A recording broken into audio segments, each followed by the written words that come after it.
How many applications did it take for you to land your first job since the pandemic began? I'm seeing ads with over 1,000 applicants.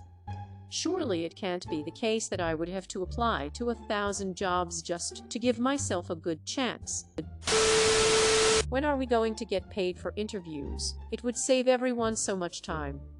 I feel that her is just filling quotas sometimes. Companies would be more selective on interviews, making them all worthwhile, and the unemployed would have a bit more financial support. Prove me wrong, among many things. This will eliminate bringing people in that are on the bubble, which will negatively impact candidates. It can see your point if we're talking about paying for one's travel there, especially if they live far and as the person has been invited. Some companies already do this. But I don't see how this is a good idea for a business. How much hourly are we talking? Minimum wage?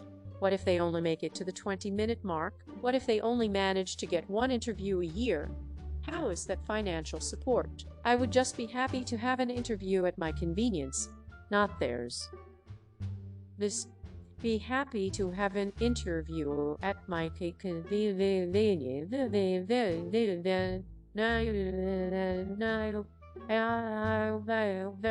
Oh, you can't come in during your normal working hours. Too bad. As a potential future employer, would you be up with people missing work for interviews? Would you work for interview?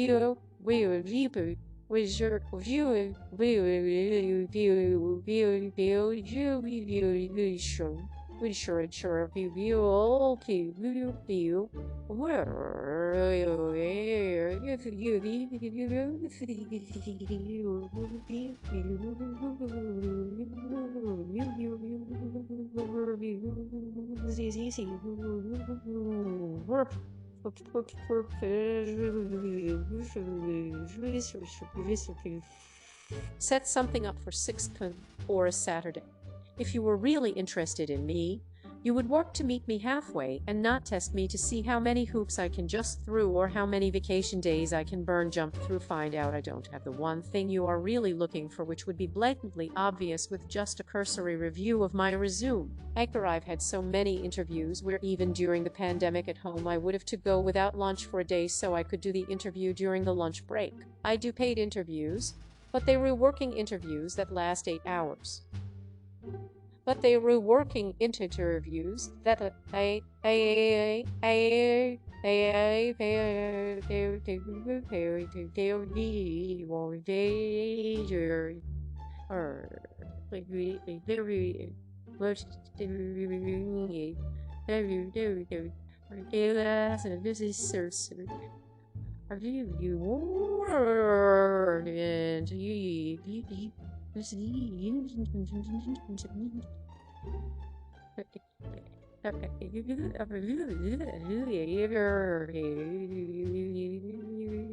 I found this is the only way to weed out people who say they were willing to do the job but actually have no intention on following through with their promise. You say you like long hours and have no problem doing the job. Get in the truck with me and let's see you out in the field for a day. I get what you were saying, that would be great in an alternate universe, because it surely won't happen here. Lol, maybe being upfront in preliminary things they are looking for, degree, experiences, and job details such as disclosing pay, schedule, so they don't waste people's time. If they really care about this, all they need to do is remove interview quotas, or at most train their recruiters to be more selective. Both cost less than paying interviewees.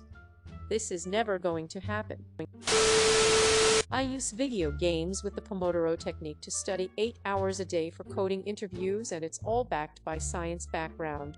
Ex-Harvard Medical School neuroscience postdoc and ad connoisseur. I lost my job halfway through 2020 and I had to study like a maniac to get my current research data scientist job. I clocked 8 hours a day using the Pomodoro technique with a 40-20 split every hour, and during the break I played Skyrim, Halo, Legend of Zelda. You get the drift. I found that video games helped me relax and have eureka moments more than doing anything else. In fact, I recently used a device and found video games really did help me program better. The results were supported by a study which found that playing League of Legends for 1 hour significantly boosted visual concentration and attentiveness.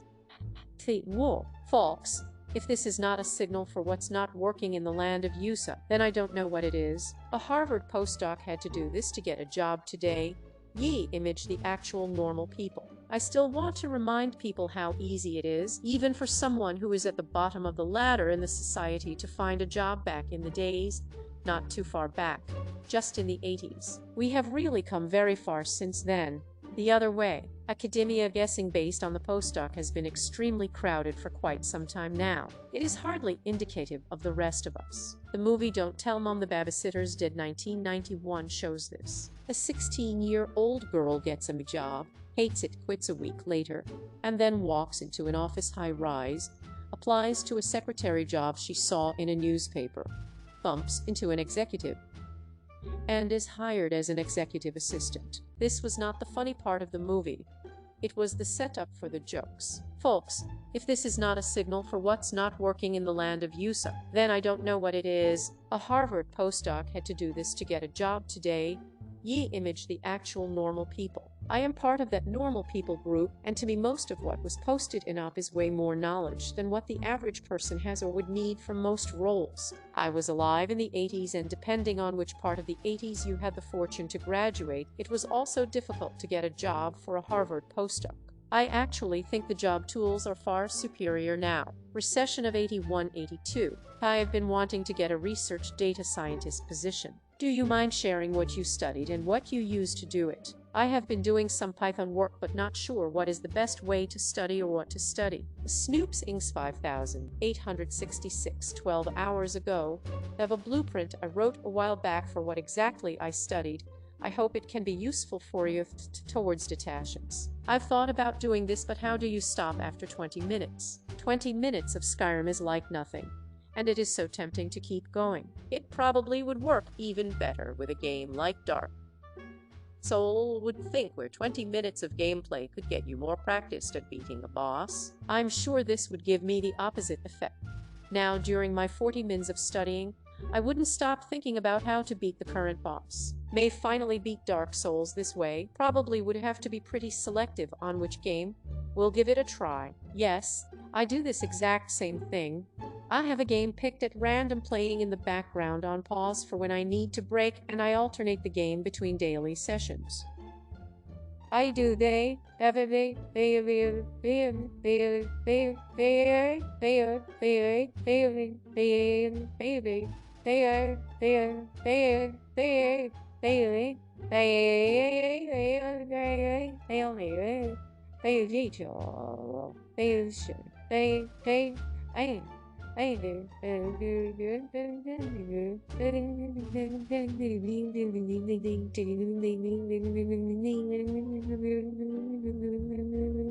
I generally play it when I'm taking my 30-min break 90-30 split, and I've been insanely productive because of it. I can also recall information exceptionally well, as I return to a specific train of thought after having forgot about it for those 30 min where I'm heavily distracted. It is a phenomenal study technique. In times of dire crunching, I'll also use homework in another study as a distraction from one study, and the two play off each other. It is surprisingly effective. I managed to get through my undergrad working 40 hours a week with a warm commute utilizing this, and graduated 90 debt-free from my initial investment forecast for my diploma. Gotta love games, man, it is good stuff. Told to distract yourself in intervals when you study. It is good for ape brain.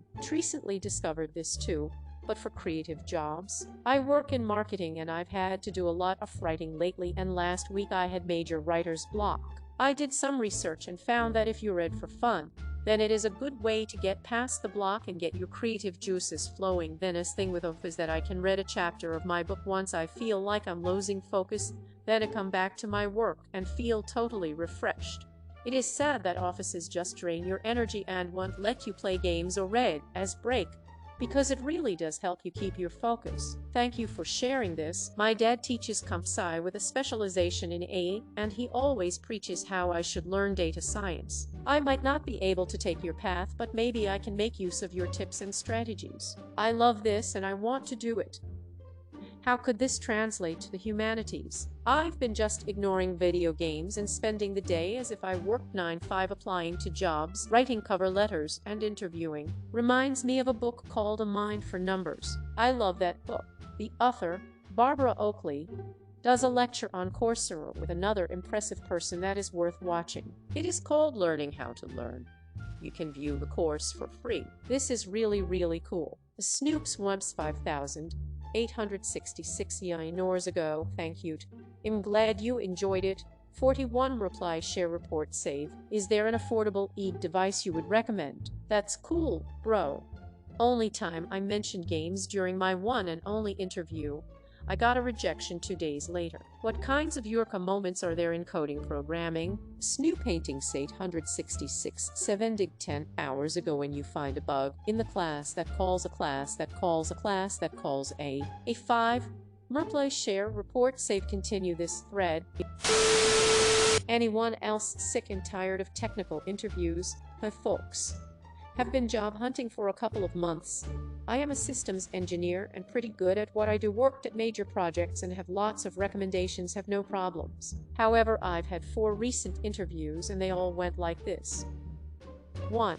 Or interview, they love me, immediately book an interview with hiring manager. 2. Hiring manager loves me and thinks I'm good cultural fit and asks me some light technical questions but now refers me to a technical interview. Of 3. Technical interview held by some know-it-all guru with a cheat sheet asking me ridiculous scenarios and textbook terminologies and even questions never mentioned in the job description.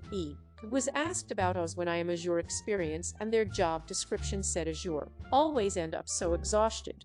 While I end up answering 17 correct, clearly that's not enough. And after interview is over, sometimes I realize I knew the answer but couldn't remember due to pressure and mental exhaustion.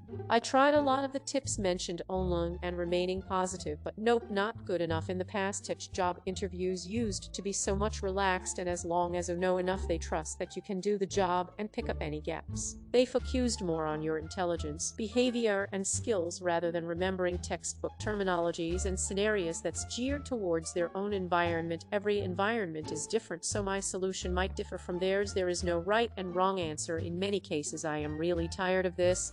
In fact, I just got a call for an interview and guess what? Now they want a technical interview. I feel like just giving up. I read the title and was going to defend technical interviews because it does show that the company understands the role they are hiring for and hires competent people. But the technical interviews I have had have been more like you mentioned, where they just want to make sure I know enough and see what areas might need more training. My current job, I definitely missed several questions, but then we spent time discussing the correct answer.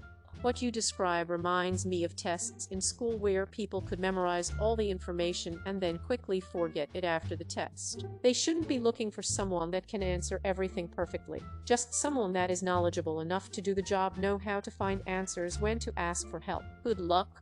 Hope you find a good company. Thanks.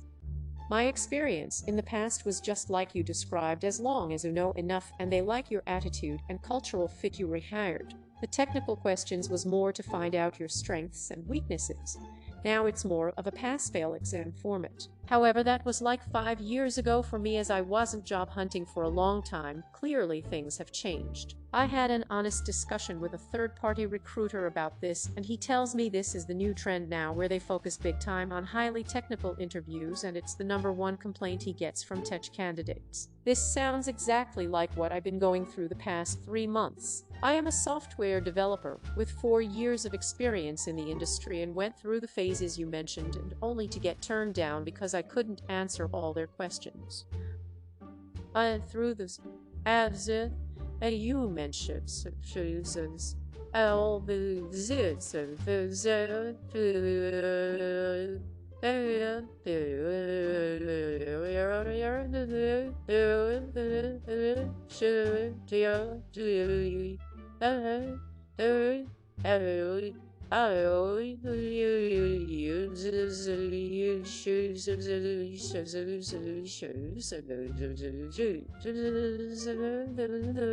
An interviewer once asked me what AJAX stands for, not what it is or how it works or how it helps.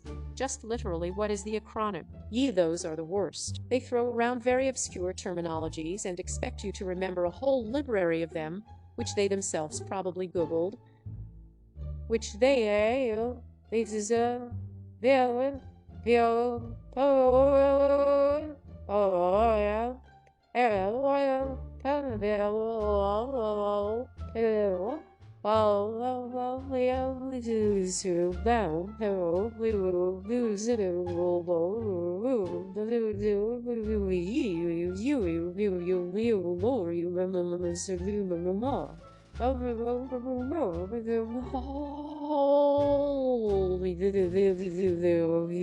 I agree completely. I had one of these that went on for 90 minutes, continuing to ask me ridiculous complicated questions that could be answered with a simple Google or Wikipedia search. It is a total waste of time for everyone involved. I agree too, a lot of these interviews are like tests now, where I'll be reviewing notes, sheets, videos hours before the interview. Then a lot of times I'll be exhausted because I'll have to skip lunch or come in after work where my mind has been wrecked. One employer I went to said to come in for an interview. The guy said hi, then just handed me a 60-question test, all fill in the blank, that asked the most absurd questions for an entry-level help desk job that was harder than certification tests I took. This test also was across multiple subjects too, but you would have no idea of that coming in because the hiring manager didn't give you a heads up. A lot of the time I got told I did good on these tests too, but one didn't call back cause of COVID funding supposedly, and the other couldn't find time to get the director in for the next interview. That an interview last week got asked lots about bond prices and yields. Yeah, I've been running into this a lot in software engineer interviews. I've been running into this a lot in the